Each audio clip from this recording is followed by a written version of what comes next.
오늘도 다시 오실 주님을 바라보시며 우리에게 허락하시고 약속하신 그 구원의 길로 온전히 걸어가는 사랑하는 돈 없는 교회 성도님들 되시기를 간절히 소망합니다.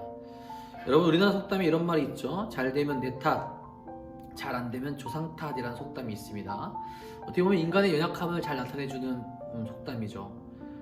내가 내 중심으로 잘 되는 것은 다 나의 탓으로 돌리고 잘 되지 않는 것은 누군가의 다른 사람의 탓으로 돌린다라는 겁니다. 그렇죠? 우리가 어떤 일이 잘 안 되면 나를 먼저 돌아보기보다는 다른 탓을 찾습니다. 누군가가 잘못했다거나 누군가가 방해했다거나 누군가가 부족해서 잘 안 됐다라는 이야기를 많이 한다라는 거죠. 근데 여러분들 정말 그럴까요? 우리 삶에 나타나는 문제와 어려움 앞에서 우리는 다른 사람들을 쳐다보는 것이 아니라 나 자신을 먼저 돌아볼 수 있어야 합니다. 그렇지 않고서는 온전히 앞으로 나아갈 수 없기 때문에 그렇습니다. 특별히 신앙인의 삶에도 더욱더 그렇습니다.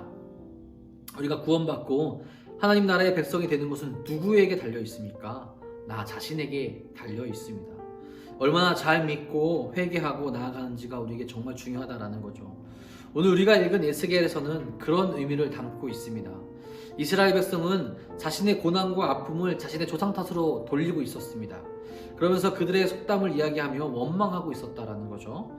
그런 이스라엘 백성들에게 에스겔은 하나님의 은혜를 받기 위해서 너희 스스로가 변해야 된다라고 그렇게 이야기하고 있다라는 거죠. 그렇다면 여러분, 에스겔이 가르쳐준 그 변화, 특별히 그 회개의 모습은, 그 교훈은 무엇인지 오늘 한번 함께 나누도록 하겠습니다. 첫 번째로, 심판에 대한 책임은 전적으로 개인에게 있다라는 것을 이야기합니다. 우리는 조상들에게 좋은 것과 나쁜 것을 다 받습니다. 똑같아요. 그렇죠? 누군가는 좋은 걸 받기도 하고 때로는 그것이 나쁜 것이 될 수도 있습니다. 하지만 그 조상들에게 받게 된 것이 나의 삶에 어느 정도 영향을 미치게 되겠지만 내가 살아가는 삶의 모든 것을 다 조상들이 준 것으로 정해지지 않는다라는 거죠. 아버지가 악한 일을 많이 했다라고 해서 자식이 그것으로 인해서 죄를 범하며 죄를 대물림 받게 됩니까? 그렇지 않죠. 반대로 부모가 선을 많이 했다라고 해서 그로 인하여서 자식이 지은 죄가 없어지지 않습니다. 그런데 이스라엘 백성들은 자신들의 고통을 조상의 탓으로 돌리고 있었다라는 거예요. 그래서 이런 속담을 이야기하죠. 아버지가 신포도를 먹으면 아들의 이가 시다. 자신들은 억울하다라는 거예요. 그러나 죄에 대한 책임은 전적으로 자신에게 달려있다라는 것을 에스겔은 이야기합니다. 부모가 불신앙 가운데 있다 하더라도 내가 신앙의 자리로 나아가게 되면 죄에서 벗어나게 된다는 것이에요. 하나님께서 말씀하셨습니다. 다시는 이 속담을 쓰지 못하게 되리라 라고 이렇게 말씀하셨죠. 나의 어리석음을 다른 일의 탓으로 돌리는 것을 용납하지 않겠다라는 겁니다. 심판의 책임을 스스로 깨달으라는 거예요. 여러분, 나와 또 나의 그 죄, 나의 어려움, 그런 것들을 다른 사람의 탓으로 지금 돌리고 있지는 않습니까? 우리의 심판은 우리에게 달려 있습니다.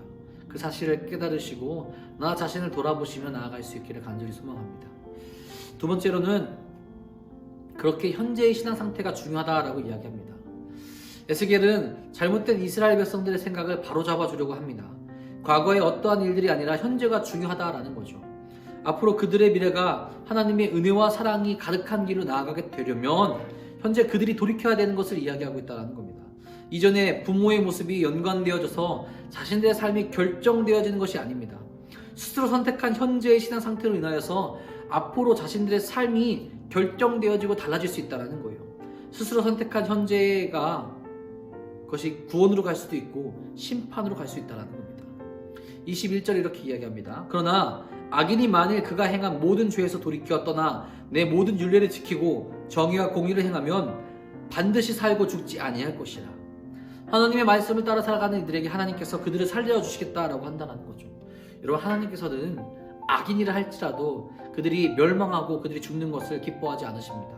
그들이 심판받는 것을 기뻐하지 않는다는 거예요. 그들이 돌이키길 원하신다는 거죠. 그러려면은 내 현재 상태가 어떠한지 그들도 바라보며 돌이킬 수 있어야 된다라는 겁니다. 여러분, 지금 여러분의 상태가 어떠합니까?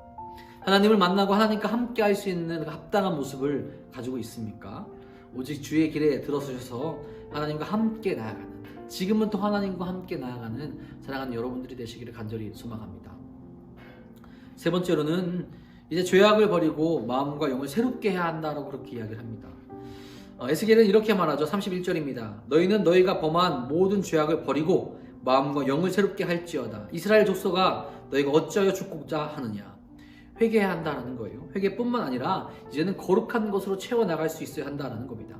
이전의 모습은 어땠습니까? 계속 죄된 모습으로 나갔죠. 그들의 욕심, 그들이 원하는 것들, 세상 사람들이 말하는 것들, 이방신을 섬기며 하나님께 나아가지 못하는 깨끗하지 못한 모습이 그들에게 있었습니다. 이제는 그 모습을 버리라는 거예요. 이제는 그 모습을 돌이키라는 겁니다. 그리고 거기서 멈추지 아니하고 새로운 것으로 채워나가라는 거죠. 거룩한 하나님의 말씀, 하나님의 뜻, 하나님이 기뻐하시는 것들이 그들 안에 가득 차 넘쳐야 된다는 거죠. 마음과 영을 새롭게 변화하여서 하나님께 나아가야 되는 것을 강조하고 있다는 겁니다. 여러분, 이것은 입으로만 고백하라는 것이 아니에요. 여러분, 우리가 입으로는 얼마든지 고백할 수 있을 겁니다. 그뿐만 아니라 우리 삶에서 우리의 삶의 변화로 나타낼 수 있어야 된다는 거죠. 그것이 마음과 영을 새롭게 하는 진정한 모습이 되기 때문에 그렇습니다. 여러분, 우리가 어떤 모습으로 지금 나아가고 있습니까? 우리가 새롭게 됨을 이야기하고 있는데 어떤 새로운 모습이 우리에게 나타나고 있습니까? 진정으로 마음과 영을 새롭게 하여서 우리 삶에도 하나님께서 기뻐하시는 새로운 모습이 가득 넘칠 수 있기를 간절히 소망합니다. 여러분, 우리의 삶에 대한 책임은 나 스스로 져야 합니다. 다른 누가 대신 질 수 없습니다.